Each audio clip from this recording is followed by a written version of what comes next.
Salut les voyageurs, j'espère que vous allez bien. Je vous fais aujourd'hui une nouvelle vidéo pour vous parler d'un sujet ici qui est un petit peu moins divertissant que les vlogs que je vous fais. Vous savez que moi en général quand je voyage, je vous montre plutôt les belles choses et je m'attarde pas trop sur les choses les plus tristes ou les plus moches. J'essaie vraiment de vous montrer le meilleur d'un pays, c'est un parti pris en fait, c'est mon type de vidéo.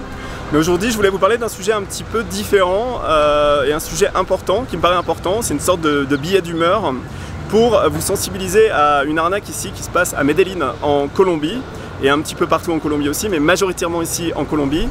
À Medellín, c'est l'arnaque à la scopolamine. Alors la scopolamine, c'est une drogue qui en espagnol se fait appeler aussi el beso del diablo. Et c'est issu d'une plante qui s'appelle, je ne me rappelle plus exactement le nom, mais je crois que c'est le buruganda. À son état naturel, on la trouve ici dans cette région.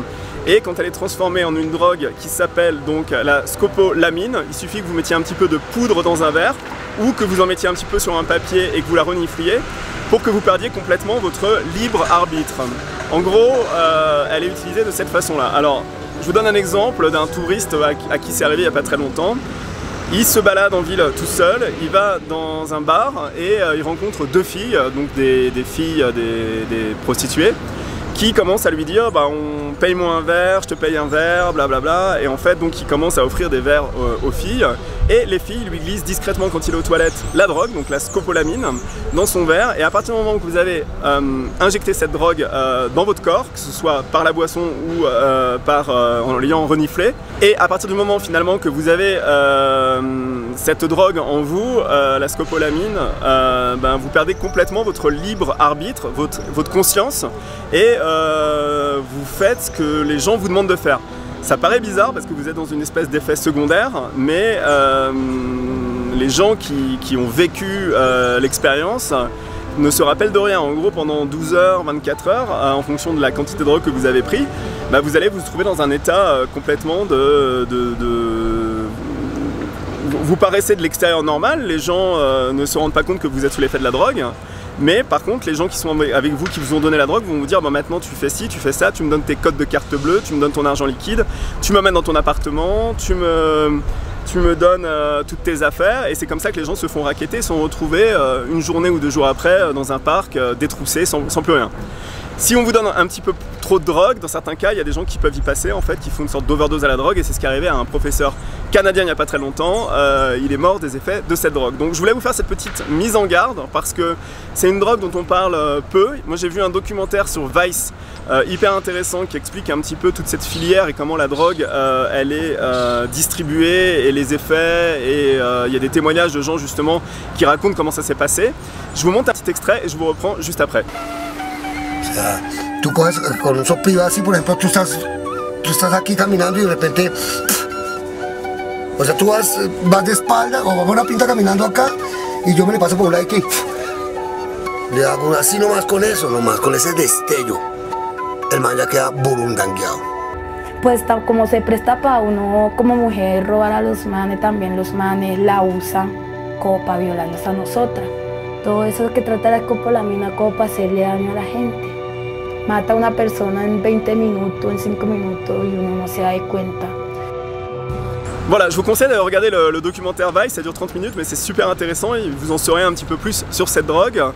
Dans les autres arnaques aussi qui arrivent de temps en temps, il n'y a pas très longtemps, un Belge de 33 ans a donné rendez-vous à une Colombienne sur Tinder. Il a été au rendez-vous, il a bu plusieurs verres, la fille était plutôt sympa, elle lui a dit bah écoute, est-ce que ça te dit de venir avec moi, on va aller boire un verre ensuite, je t'emmène chez ma tante, on prend le taxi. Elle a dit laisse, c'est moi qui prends le taxi. Elle a pris le taxi et à un moment donné sur la route, le taxi a été arrêté, ils se sont fait tous les deux taser.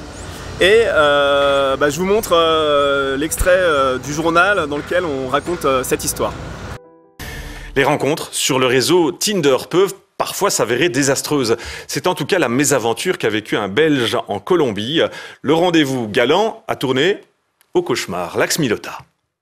Ruben, 33 ans, avait rendez-vous avec la jolie Talia, 23 ans, dans un café de Medellín. C'est via l'application Tinder qu'il rencontre la jeune femme. Elle lui propose alors de prendre un taxi pour la suite de la soirée. C'est là que le rendez-vous se transforme en embuscade. Elle a donné des instructions au chauffeur. Elle lui a dit « D'accord, arrête-toi ici ». À ce moment-là, 2 hommes montent dans la voiture et je reçois des décharges électriques, le conducteur aussi. Ruben est alors ligoté et conduit dans la montagne, au fond d'un trou. Ses ravisseurs lui demandent les codes de ses cartes bancaires. Ils m'ont dit que si les codes ne fonctionnaient pas, ils commenceraient à me couper les doigts. J'étais en position fétale dans ce trou. Il faisait un froid glacial. La corde allait de mes chevilles à mon cou. Et si j'essayais de bouger, je risquais l'étranglement. Plusieurs milliers d'euros lui sont dérobés. Son calvaire durera 3 jours. La victime est finalement transportée dans un hôtel de passe. Ruben profitera du sommeil d'un de ses geôliers pour s'enfuir, vêtu uniquement d'un caleçon. De retour en Belgique, il a pu porter plainte et veut maintenant inciter les ressortissants belges qui se trouvent en Colombie à la prudence. Voilà, donc là il n'y a pas eu de scopolamine, donc c'est pas forcément rapport avec le sujet de la vidéo, mais c'est pour vous montrer aussi que une des règles d'or quand vous voyagez, qui est vraiment hyper importante, c'est d'éviter de suivre les gens quand ils vous conseillent d'aller à un endroit en particulier, qui vous disent viens avec moi, je t'emmène quelque part. De façon générale, il faut être quand même plutôt prudent en voyage. Alors moi, les gens sont plutôt inquiets parce qu'ils me disent mais oui, mais t'es en Colombie, la Colombie c'est hyper dangereux, faut que tu fasses attention. Oui, c'est dangereux, mais il y a quand même quelques règles de base à respecter, et si vous les respectez, normalement il ne devrait pas vous arriver grand chose. Une des règles principales, c'est de ne pas trop montrer ses affaires. Je vous en ai déjà parlé dans plusieurs vidéos, mais si vous avez un téléphone, moi par exemple, le téléphone avec lequel je voyage, c'est un téléphone pas cher, c'est mon iPhone 6S, mon vieil iPhone. J'évite de montrer mes affaires quand je me balade dans la rue, j'évite de sortir ma caméra aussi. Dans les autres règles de base, c'est si je suis dans un quartier qui est dit risqué, j'évite quand même d'aller dans ce quartier, j'essaie d'aller dans un quartier qui est moins risqué. Si quelqu'un vient me voir et me dit suis-moi, je vais te montrer quelque chose, en général je le fais pas. Je loupe peut-être quelque chose, mais d'un autre côté j'évite aussi des ennuis. Donc pour revenir à l'histoire de la scopolamine, c'est triste en fait que ça arrive à des gens ici.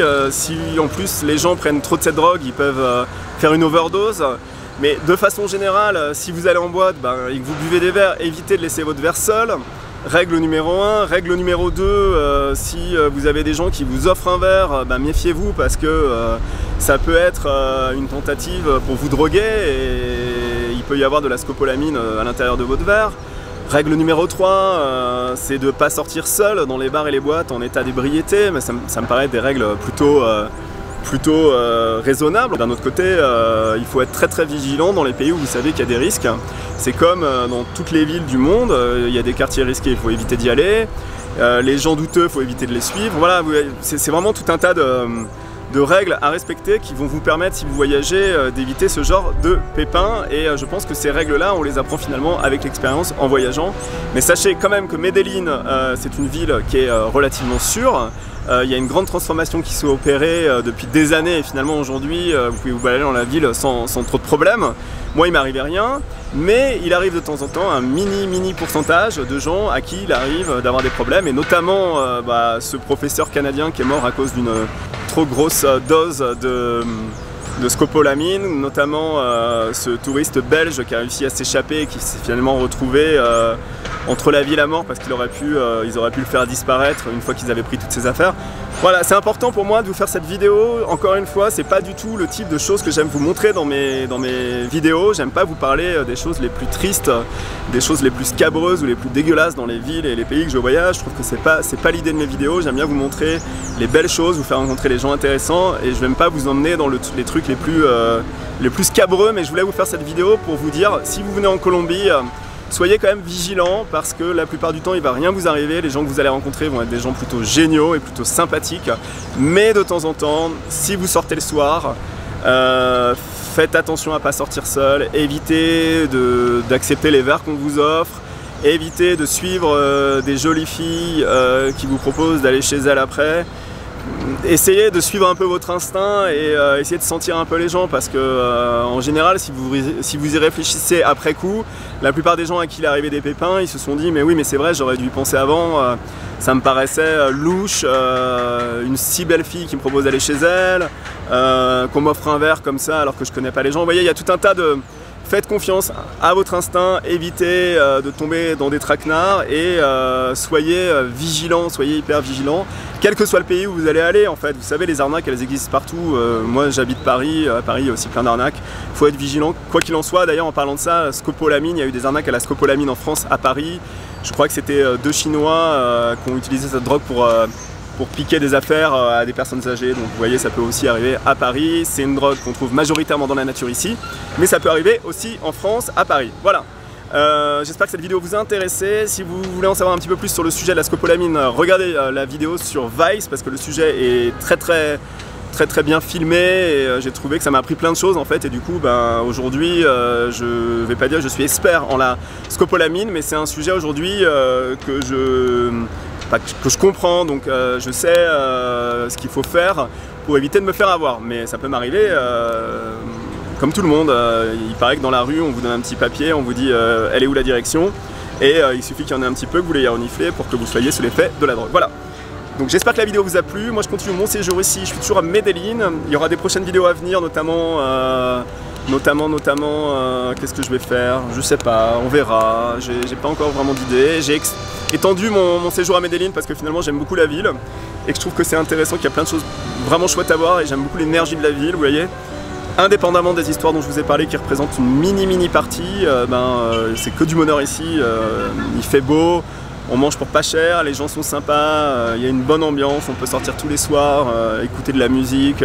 C'est vraiment pour moi pas une révélation, mais j'adore vraiment cette ville. Un ami à moi m'a dit que j'avais l'air déprimé, mais non, pas du tout, je ne suis pas déprimé. Au contraire, je passe vraiment un séjour extraordinaire ici en Colombie, bien plus agréable que ce que j'imaginais par rapport à ce qu'on m'avait dit de la Colombie avant. Voilà, donc j'espère que cette vidéo du jour vous aura plu.